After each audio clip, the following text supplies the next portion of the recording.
Can I get a large McPlant meal, please? Large McPlant meal, yeah? Can I get a large Coke, large chips, and then what McFlurries do they have? Can I get a large Coke and a large chips, please? What McFlurries are you doing? Smarties, Oreo and Toffee Crisp. Can I get a Smarties McFlurry, please? Can I get Diet Coke as well, please? A large Diet Coke as well? Yeah, thank you. Almost forgot Lauren's Diet Coke. Today we are ticking off one of my mat leave bucket list items. I never do this, literally never ever. I don't think we've done this since we first started dating. Ryan and I used to go to McDonald's all the time, drive through, 3 in the morning. I don't have a Coke a lot because the extra caffeine, I try and just have my 1 coffee a day, try not to have any Coke, nothing, but it's a heat wave week, I'm on mat leave, I would like a drive-through Coke.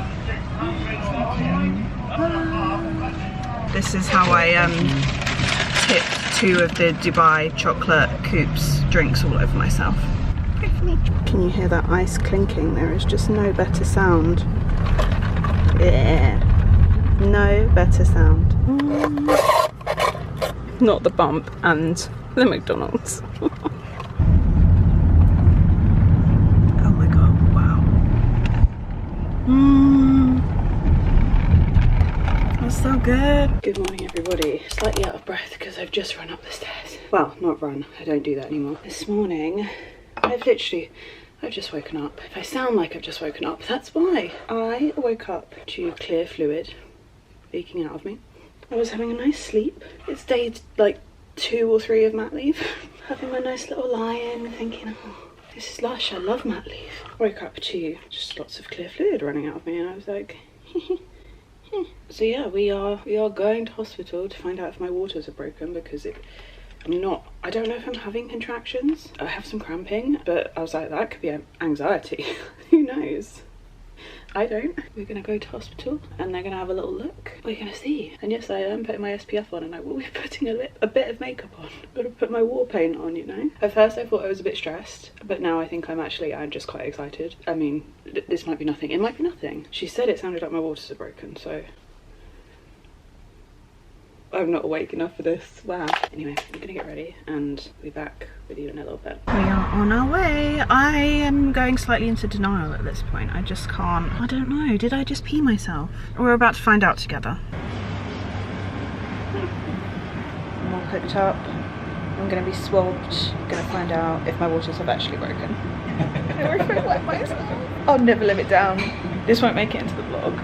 Oh, my bump is very pointy today. Look at that. To my emotional support water bottle, just had like a swabby thing to check if my waters are broken, and they were like, I can hear my name on that, oh god, they were like, your cervix is closed, like unlikely, and they swabbed and they've come back and they were like, so it's positive, and I was like, eh? What do you mean? When they said it was closed, I was like, okay, so I'm definitely not in labour. Yeah, we had a little bit of this yesterday morning, so it's been 24 hours, so I'm either looking at an induction or a C-section, and this is just kind of actually not what I was expecting when I walked in here. I knew it could be a possibility. We've been told, like, the Positive Birthing Company did walk us through this, and we knew this could happen, but I kind of thought I was just imagining it, and they were probably going to tell me to peed myself. But no. So here we are, we may not be leaving. I'm glad we put all the hospital bags in the car, aren't we? Ryan was like, are you sure? Do we need to? Have we got the snacks? I did pack snacks. Oh my god, I'm so glad I finished all the baby's washing yesterday. I Just in literally time. packed her hospital bag this morning. I'm sorry. I need to take it off. Wait and speak to the doctor and then we'll go from there.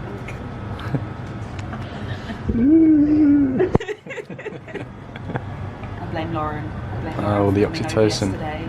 Yeah, I literally joked like she'd be great to have around when I'm giving birth because she just like good makes vibes. me really chill. Yeah, and then we saw my family last night, so basically a bit too much oxytocin. Going on. I'm so glad I didn't go to Beyonce. I packed no underwear. I've actually really not. I'm not prepared. Oh no, I've got my disposable underwear. I can go and get bits. See what the doctor says and then we'll just go from there. Next to me has not arrived. I can go and get one of them as well. You're not going anywhere, hon. I don't imagine. John Lewis. We're sending him. They said about antibiotics, didn't they? So it's not like you're going to be going for a C-section in half an hour. So I'm sure there'll be a bit of time, but... Do you think you're leaning my side, sunshine? You can think Yeah, fair. I'll be back with further updates. Might have to send Ryan for some food after we speak to the doctor because I have not eaten this morning. I'm freaking starving. My evening picnic, courtesy of you.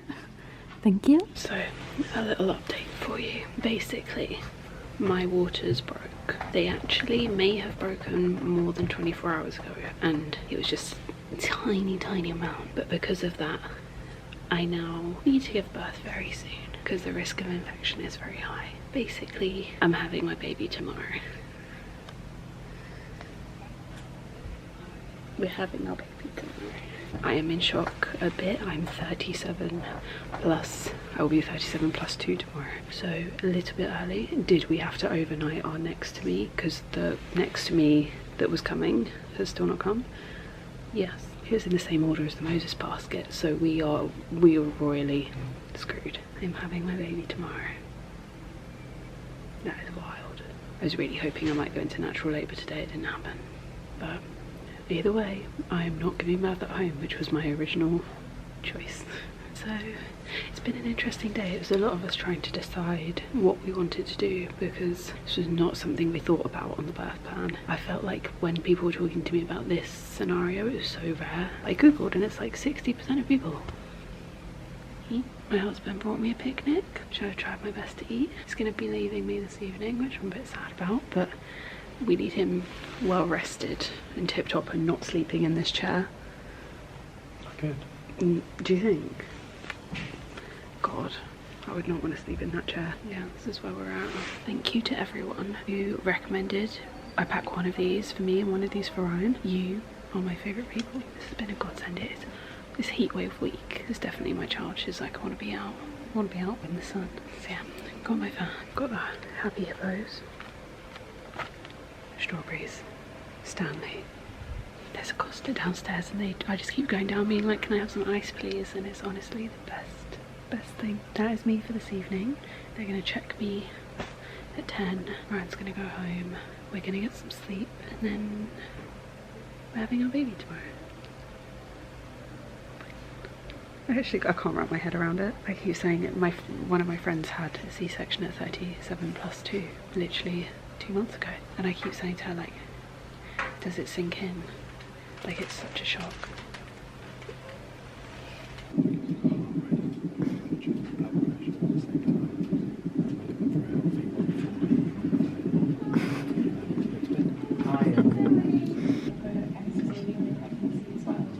We've just had a morning delivery of scrubs and tiny hats and socks for baby girl. Like, oh my god, that is the cutest thing ever. Get to choose a hat. I love this one, but this one's also really cute. Actually, oh, I don't know. I feel like she should have a pink one though for her first hat that ever goes on her head. So cute. Can't wait to see Ryan in scrubs. That's going to be hilarious. The anaesthetist did just walk in on me doing a full face of makeup. Probably thinks I'm insane, but I was just like, this is me every day. Hello. Hello there. Ready to for your inspection.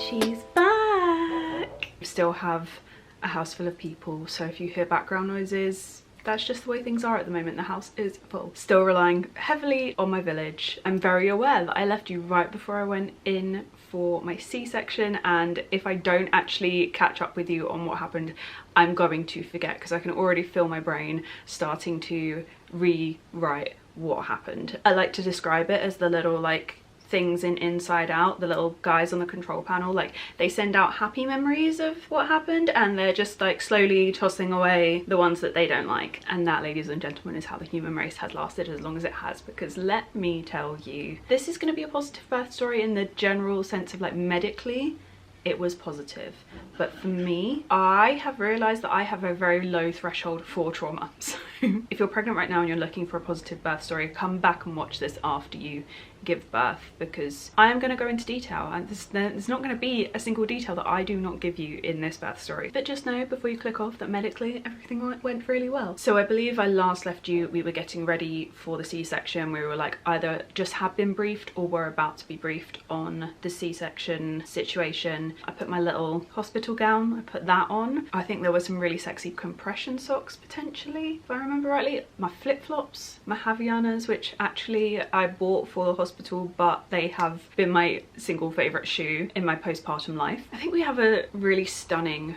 photo of us both before we went in for the C-section. I will put this here. This photo I don't ever really look at because I just look horrendous. Like the swelling that was on me in the last few weeks of pregnancy and post-birth, not here for it. Up until like about a year ago, I never knew that happened to people. I've never really seen it happen. It's starting to drop off now, and let me tell you, I've never been happier to look more like myself. Though I do miss the free lip filler that I got when I was pregnant, because the swelling on my lips was insane, and I was like, oh, this is the one thing I will take. I didn't get pregnancy nose, I got pregnancy lips. Anyway, can you tell I haven't filmed a YouTube video in a really long time? This birth story is probably going to be like 6 hours long. But yeah, we got ready for the C-section. We went in. The vibes were good. You know, I'd spoken to quite a few of my friends about their C-sections, and obviously no one had given me a traumatic story. So I was going in with rose-tinted glasses. There were definitely some elements that I just didn't really think about. I hopped up onto the bed, got mentally prepared to have the spinal block put in, which is basically like, if you think about an epidural, it's like the daddy of epidurals. So basically you are numb, allegedly up to here, allegedly up to here. We put my playlist on, got lots of compliments on the playlist by the entire team, because by the way, when you have a C-section, I did know this, but it's like a team of like 10 people in a room, fluorescent lighting. It's like the least romantic way to give birth. But was I gonna be induced over doing this? No, because if I had to labour for a long ass time and then end up in this situation of having to have an emergency C-section, I would have been so pissed. And actually, I don't even want to think about how hard my postpartum would have been. Like, I don't think I'd be filming this right now. I don't think I'd be coming back to YouTube anytime soon. Like, I can't imagine having done both and the mental aftermath that comes with having an emergency C-section, as opposed to it wasn't necessarily like a planned, my midwives were like, no, you keep saying you had a planned C-section, you did not have a planned C-section. Somewhere between a planned and an emergency C-section, I'm somewhere in the middle. If it had been like a last minute situation where I'm already under so much stress, like I just don't think I could have done it. So I know in hindsight that this was the right decision. But yeah, anyway, it's not a romantic way to give birth. It wasn't my first choice. I actually don't know if I mentioned it in the vlog footage, because I know I didn't mention it in the vlogs running up. I didn't talk about this at all, but I actually originally planned a home birth.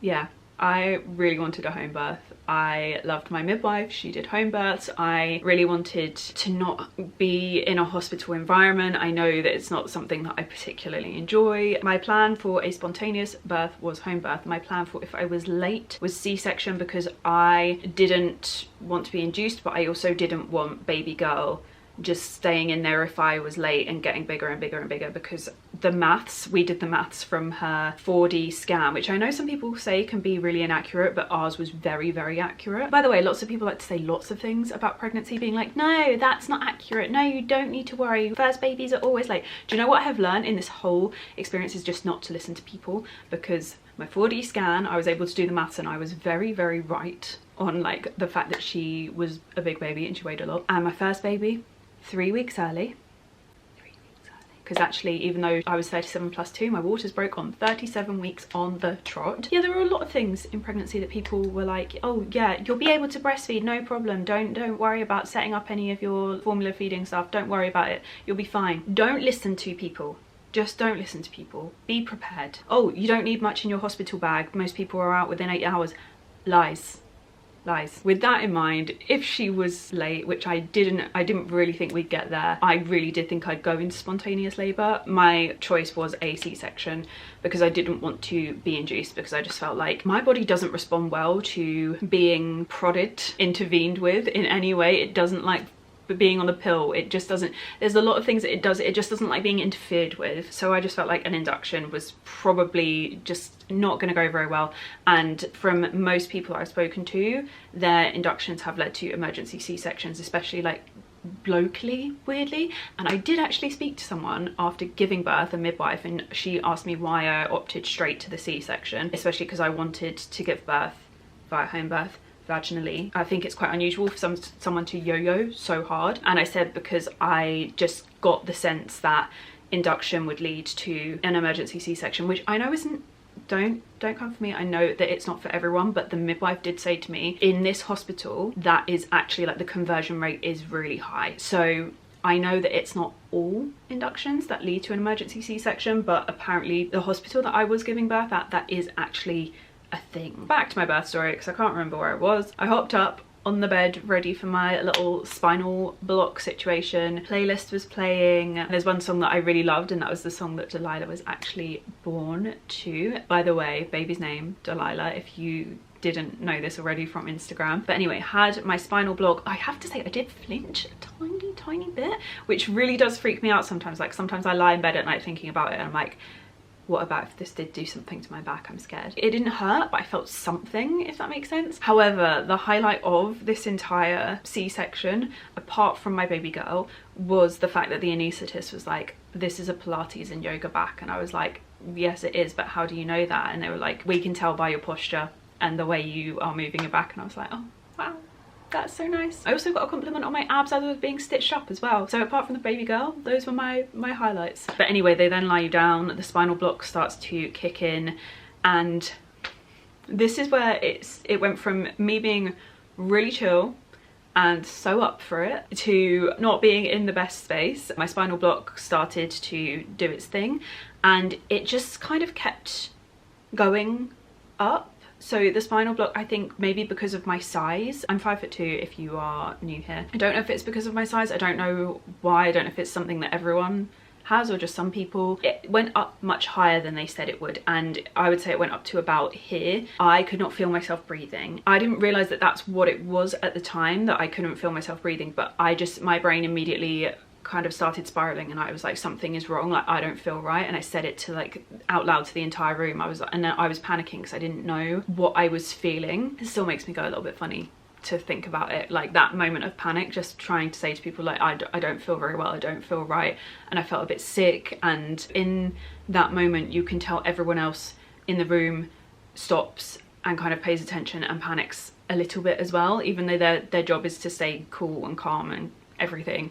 You can kind of tell that the vibe in the room immediately switched to like obviously making sure I was okay, which is wonderful, but at the same time that kind of made me panic. And then I was like trying not to panic because I was like, I feel like I'm gonna have a panic attack, and if I have a panic attack, I know some people, they put them under general anesthetic and then you can't have your partner in the room, and that wasn't the way I wanted things to go. So I basically had to go into hypnobirthing mode and do like my hypnobirthing breathing and really breathe through the situation, which has, in hindsight, I've had many a panic attack since giving birth. The hypnobirthing breathing that I learned through the Positive Birthing Company course has been so helpful, because let me tell you, I have breathed myself through some situations in the past 9 weeks. I did that the entire way through the C-section, like from start to finish. From that moment until the moment they flipped me onto my little wheelie bed, I was doing this deep breathing. At one point, the anaesthetist, who I'm clinging onto, by the way, I have Ryan in one hand, the anaesthetist in the other, she was just the nicest girl ever. I loved her. I was clinging onto her, looking at the screen. They have a monitor that shows that your like heart rate is doing good. Oh, this was another thing. This might have been why I felt like sick and dizzy, because my blood pressure is low, so it was like kind of dropping down, and I think that might have been why I started to feel a bit funny as well. And I did brief them before. I was like, I think I've never been medically diagnosed, but I do think I have low blood pressure. I pass out occasionally if like my body is put under like too much strain, and they kept an eye on it, and it was kind of like dropping at points. But yeah, I've spent most of the time watching that screen, like watching it to kind of prove that I was like okay and that my heart was beating and doing its thing. But yeah, they were trying to make conversation with me. I was like, I'm just clutching your hands and I can't, I literally I just need to breathe through this and watch that screen. I do feel sad because I just think that wasn't the birth experience that I wanted at all, to be like in so much panic. I almost would rather be in pain than have been panicking like that. Being awake when you're having major surgery is something that is a very unhuman experience. People think C-sections are the easy way out, and I understand in terms of like the labor, you don't go through labor. Well, I actually did. Side note, I can't remember if I said, but I actually did have contractions the night before I was due to have my C-section, but no one really came in to monitor me overnight. Then by 6 a.m. they were like, now you still have to have the C-section as planned. Anyway, being awake and being operated on, a very unhuman experience. I know a lot of people also don't like they talk about like you can feel like the rummaging when you're being operated on. I actually loved that feeling because I was feeling something. It was when Delilah was actually out and they stopped that I started freaking out again, because I was like, I can't feel anything. So in hindsight, C-section, not really the best choice of birth for me, but she had to come out somehow. They didn't drop the curtain fully. I asked them not to because I didn't need to see anything that was going on down there, but they dropped the curtain ever so slightly and raised Delilah above it, and she looked like an alien. Babies look crazy when they're like fresh out. So she cried immediately, which was amazing. We were briefed that she might not, but she came out screaming, definitely my child. And then they took her across the room, put the little like hat and the booties on her, and Ryan went and cut her umbilical cord. And then I had to just chill there on the bed whilst they were stitching me up, which did take quite a while. And then once they're done, you're on this like surgery bed, and then they have to like tip you from the surgery bed onto a wheelie bed. It was probably the most ungraceful thing I've ever been a part of in my whole life. So yeah, they literally like roll you onto this wheelie bed and wheel me out of the room, and Ryan is just there with baby girl in his arms like, what the hell has just happened? It's very surreal, like not having the labor bit. So you're literally like 8:45, no baby, 10 o'clock, baby. Like that is just crazy. Oh, completely forgot to mention, by the way, in a C-section it's commonly said like you either get the shakes or you get the itches. Lots of people have briefed me on the shakes. I got both. I am one of the poor buggers that gets both those symptoms. So I am literally like so itchy post C-section. I don't think I was itchy during the C-section. I was shaking so bad. So I'm wheeled out of this surgery and I am literally like this, and my nose specifically, the tip of it was so itchy. So I'm like trying to scratch my face, but I'm like shaking, like violently shaking as I'm trying to scratch my face. And I think in the end I must have been quite red because I was just like clawing at my face. At this point I wasn't even holding Delilah because I could barely move my arms properly because the spinal block was still like up here. And then they put her on me, tried to get her to latch, not happening at all. And that was the general theme for the rest of my hospital stay. So we chilled there for a bit. I don't really remember much of that part. I think I have a tiny bit of vlog footage, which is when she had to be put on something for some reason. She had to be put to the side so that they could do some things. So Ryan wasn't holding her. But I remember someone else was then wheeled in from their C-section next to me about 20 minutes later, so I must have been there like a fair while. And then they wheel you from this little room off of the surgery room all the way through to the maternity ward back where I'd been staying the night before, but I was in the room next door. I was on the observation ward, so we had to stay there for I think another day or two. But we actually went in on the Thursday and we did not leave until Monday. So to everyone who commented on what I'm buying for my hospital bag and told me that I had too much stuff, I actually used pretty much every single item bar the things for a vaginal birth. So that's where the birth story kind of ends in terms of the C-section and the debrief that I got. Apparently it medically went really well. I lost the minimum amount of blood. I don't know. I lost 400 ml, which is like the kind of lower end expected amount of blood to lose, whereas I think some people lose like liters. And I didn't have any like immediate complications, so I'm very grateful that my C-section went so well. And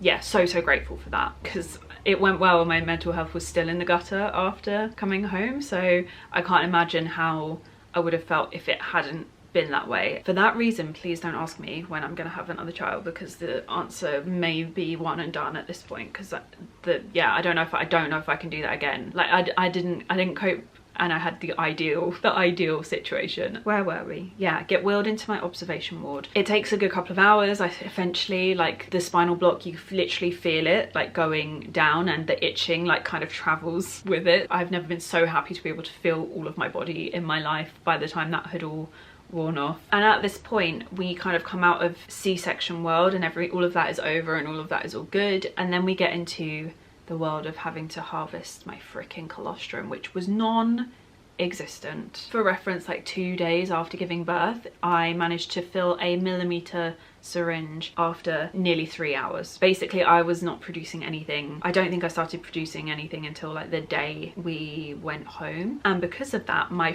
first 24-48 hours that we were in the hospital with Delilah, she basically like didn't, I was trying to breastfeed her, nothing was happening, but obviously you can't really tell that nothing is happening. And the longer we were there, the sleepier she was starting to get, and she was also starting to go like a little bit of a yellow color, like she was kind of like yellow and gray, and it got to the point where I think the midwives realized that I wasn't producing anything. And then they also, one of them, literally one lovely girl, she was like, I think your baby might have jaundice, and we had her checked and she did, and it was like so high that it needed treating. So baby girl was on a little UV bed with little ski bunny goggles on, surrounded by like towels for, oh god, it had to be like 2 blocks of 6 hours, but it was a bit more than that because every so often we had to take her off to feed her. So basically it was like a full day in the end of just like not being able to hold her and like cuddle her, and she was just like sleeping on this little ski bunny bed, and it was really sad. However, the silver lining was, at this point, the pressure for me to breastfeed. Up until that point I've been feeling very bad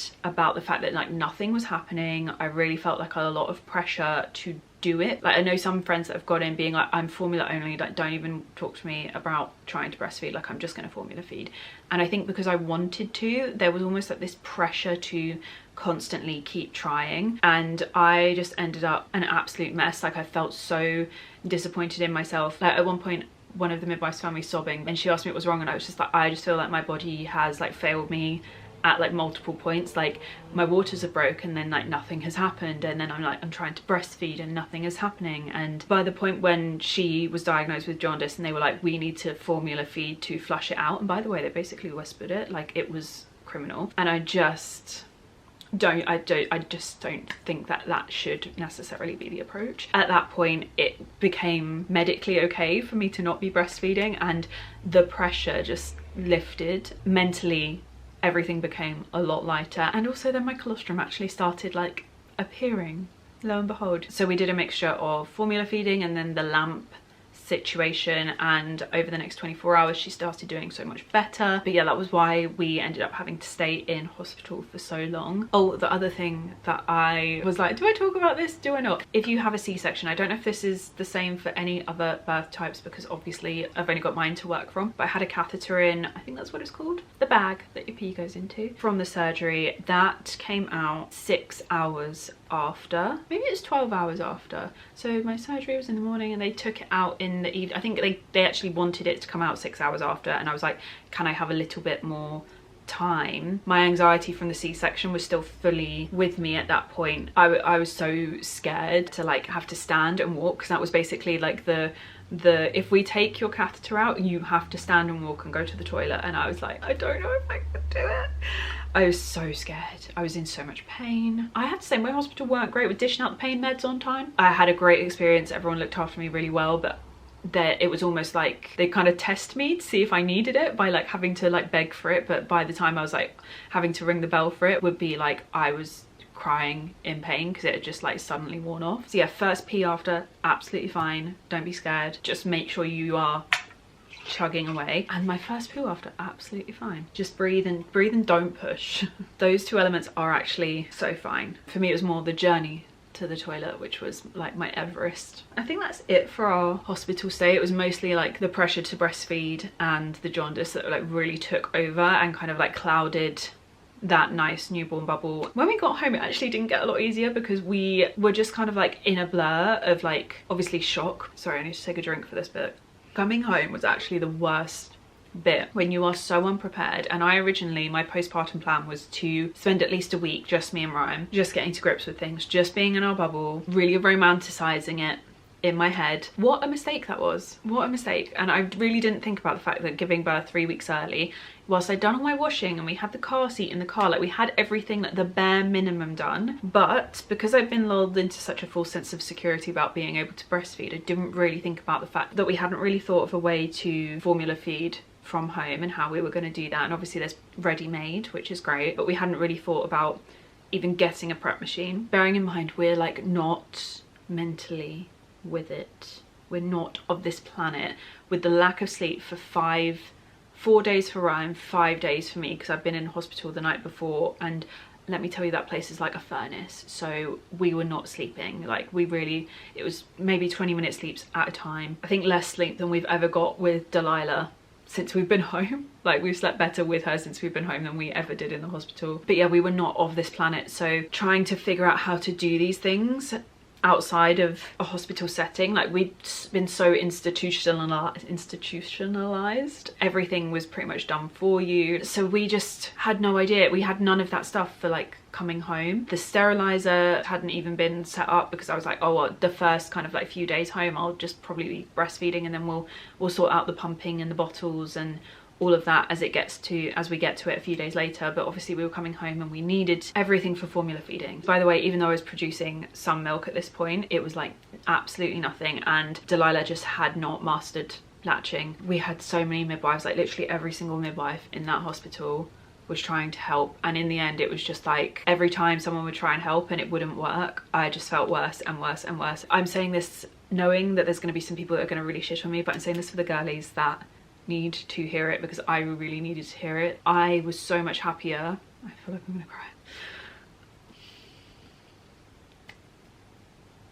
I was so much happier just being able to see that she was feeding. And I know that's anxiety that every mum that breastfeeds still has, but like when you are basically watching your baby not take anything because you're not producing anything in hospital, and watching just like get more and more unhappy because she's so hungry.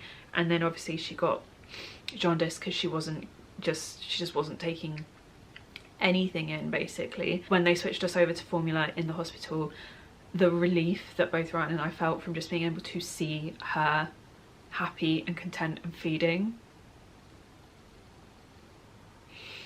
Oh, sorry. This is Ryan's t-shirt. Sorry, Ryan. Oh, maybe I'll use the grey shorts. Yeah, by the way, this is Ryan's bedroom at the moment, so that one of us gets to sleep at a time. So yeah, before you get ready to shit on me for how I feed my child, just know that this is who you're talking to. I'm being real here for the girlies like me that needed to hear this, because a lot of my postpartum experience has been feeling incredibly shit about how I feed my child, which isn't even, it's not a choice. Those were the cards that I was dealt, and I really think that we need to be very careful on how we speak to new mums about how they feed their kids, because the pressure to breastfeed her has really clouded the experience for me. I started to feel better the more I was just strict with the midwives on being like, when they'd be like, would you like to try? I'd just be like, no, just leave me alone, leave me be. I'm so happy just being able to, at first I was pumping, so like combi feeding, pumping whatever I could, and then formula feeding her, and then my supply just got worse and worse. Like in the beginning I was able to pump like 30 ml at a go, which was great because that is like a full feed for her as a newborn, like that was great.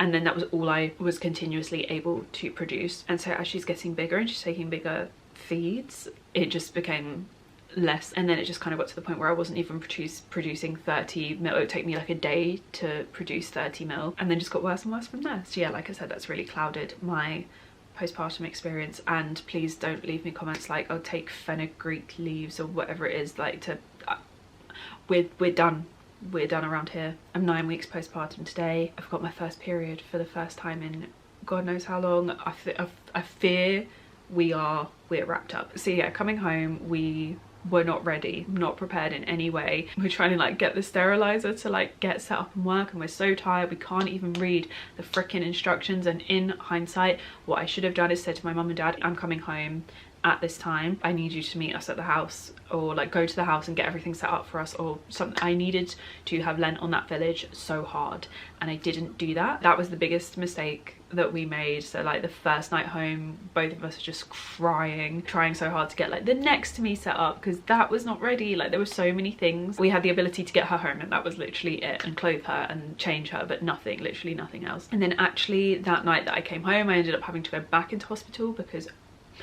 my boobs, from where I literally just wasn't able to pump for like a few hours, like something, I'm not even sure what really happened, but like basically I think I was bordering on mastitis and had to go back into hospital. I called 111 by the way, and they recommended that I go to hospital. They didn't, I just didn't just like rock up there. We came home from hospital early evening and I was back in hospital at like 3 in the morning. We just didn't sleep. Like it was literally, it's 4 in the morning. I text my mum being like, Mommy, I need you. Yeah, lean on your village, because honestly the second my mom turned up I was like, this is so much easier. Just like why did I not think this was a good idea? I think everyone like really romanticizes like not having people around and like come and visit in the first couple of weeks, but actually like we didn't think about how her being 3 weeks early, like how much of a spanner in the works that was. Like we just did not think about it, and how unprepared we were and how in shock we actually were. The first 2 weeks were actually horrendous. The first 3 weeks, week 4 onwards has been like so much better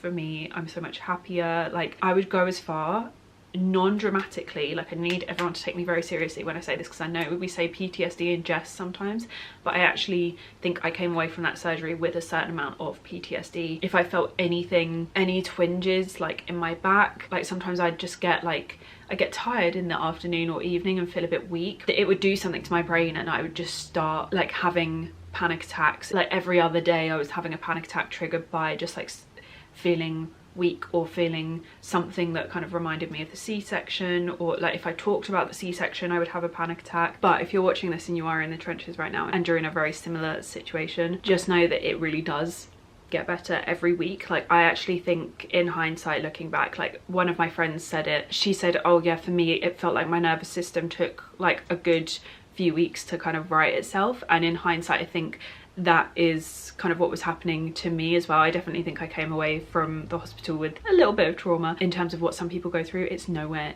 near as traumatic, but let's just all accept that I have a very low threshold for trauma, and we can move on from, you know, whether my experience actually was traumatic to some people or not. Literally every week got better, and I really felt like it was literally every week from like clockwork from that C-section. Every time we get to a Friday I'm like excited, because I know I'm gonna feel a little bit better. I have to say, I didn't bounce back beautifully straight away. I know a lot of people that have been like up and ready to go after 2 weeks after a C-section, and just like sometimes I think for certain people it's out of necessity. Like I have friends whose partners have gone back to work like after a few days, and it's either like get up and get doing things or just stay in bed and be really isolated. So I think it's a kind of like do or just suffer situation for them. At the 2 week mark I was still feeling a lot of pain. You can feel in your stomach, like you can, where the scar is, you can,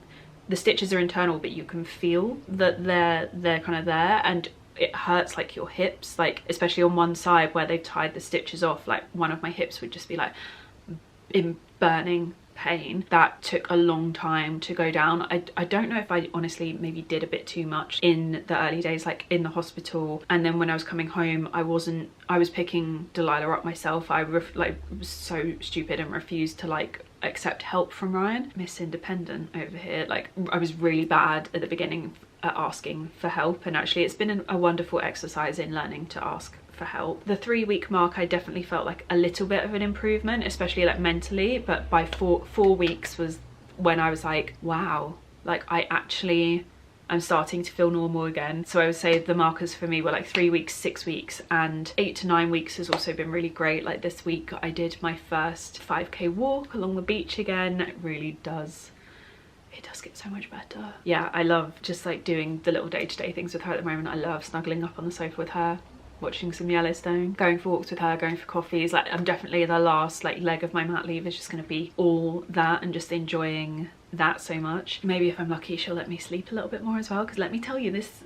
you know when people are like newborns sleep all the time, No, they don't. I feel like she slept so much in the hospital with her jaundice that she's like, Mum, I've slept enough. I'm done. I'm just gonna be awake every hour and a half. But anyway, other than her initial situation in hospital, she's doing amazing. She weighed a whole 6.7 pounds at 37 weeks and 2 days. So if she'd have gone to 42 weeks, I would have been giving birth to a near 10-pound baby. She would have been, I think, just about 9 pounds if she'd have been born on her due date. There's no way that this 5'2" tiny woman am giving birth to a 9-pound baby. So yeah, in hindsight, there was no way that she was ever going to be born on her due date. I really should have been more prepared. But yeah, she's crazy strong. She's gorgeous. She's amazing. She had blue eyes when she was born. I actually didn't have blue eyes when I was born. I know that's quite common with babies, but I did not, so I wasn't sure what to expect with her. But we think they're starting to turn brown now, which will be really cute. She now weighs a whole 4.7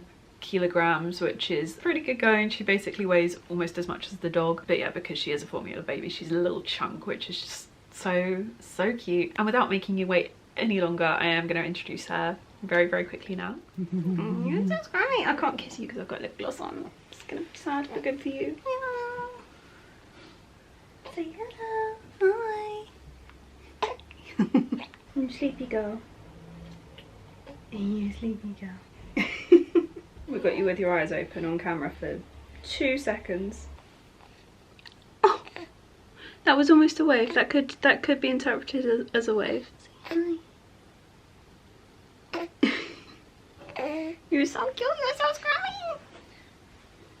She looks really like Ryan today. Every so often we get a day where she looks like me. Head shape's different today, isn't it? But like, well, how is that possible?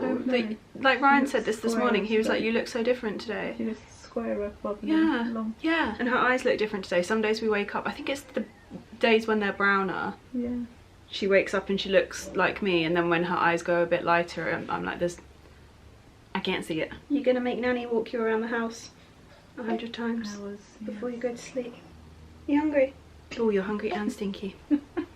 She's pooped. So that is my birth story. It's definitely been a roller coaster. It's definitely not been as straightforward as I thought. I planned so many different birth scenarios with my midwife, and just my waters breaking and nothing happening was not at any point the birth that I thought I would be having. As much as I wish I could have had a spontaneous labour and my contractions had like really started and just been allowed to kind of do their thing, I am glad that we had the series of events that we did, because that did save us a lot of other issues. And if she'd have had the jaundice and so many other, oh my god, that would have just been a nightmare. What a crazy 2 months it has been. I hope you enjoyed catching up with me and listening to me blab on about my entire birth story and postpartum experience. I really felt like the postpartum experience had to be lumped in with the birth story because they really do go hand in hand, and I feel like not enough people talk about their postpartum experiences, and actually in hindsight I would have really loved to have watched more birth stories that really did delve into the postpartum aftermath as well, just to have been prepared, but also to have found some comfort. I think comfort, like for me, it was like hearing other people that had had similar experiences was really validating for me after I gave birth. I would just cry because it actually just made my feelings feel so much more valid, rather than just like people that had only had positive experiences, and then you feel like you're the only one that's had this experience and like there's something wrong with you because you're having a shit time. I don't know, I hope this does provide some comfort for anyone that needs it. But yeah, that is going to be it from me. I need to go relieve my mum of baby girl, but I miss you all, but I will see you guys again soon. Love you, bye.